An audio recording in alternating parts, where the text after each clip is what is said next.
historiquement, donc la génération X, c'est celle qui est née après en fait 1970.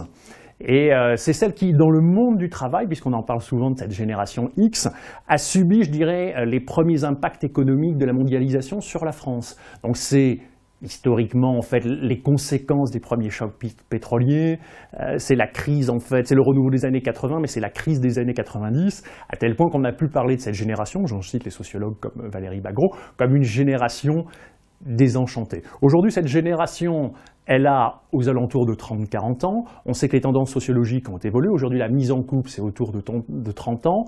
La naissance du premier enfant, c'est 30 ans et plus. Donc c'est une génération qui commence au moins à avoir des revenus non pas significatifs, mais plus importants évidemment que sa consoeur, la génération Y. Voilà pourquoi elle peut être intéressante pour le vin. Pourquoi? Parce que pour cette génération, et c'est un point particulièrement important, le vin devient un outil de valorisation sociale.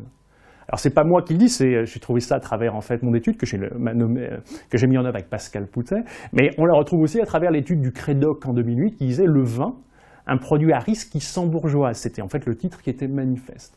Donc cette génération quelque part va, puisqu'elle est de plus en plus l'apanage des classes aisées, parce qu'il y a une perception du vin au global qui coûte cher, ce qui n'est pas forcément vrai.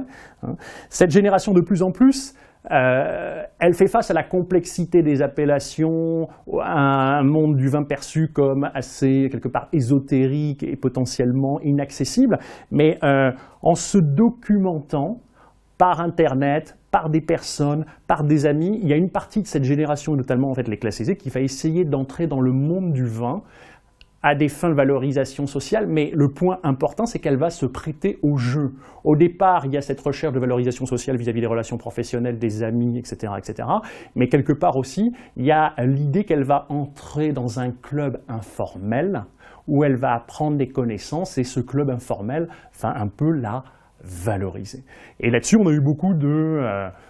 alors ce qu'on appelle dans le jargon des verbatims, tout simplement, c'est des mots, des morceaux de phrases ou des expressions où on dit, voilà, en fait, j'ai invité un tel, et j'ai présenté telle bouteille de vin qui est une AOC, Côte du Rhône ou de Bordeaux. Voilà, il y a toujours cette dimension, la dimension en fait de la cave, de pouvoir montrer sa cave à ses amis, de l'enrichir, laquelle comparer en fait à un trésor, et quelque part, ça devient un outil de valorisation personnelle et familiale.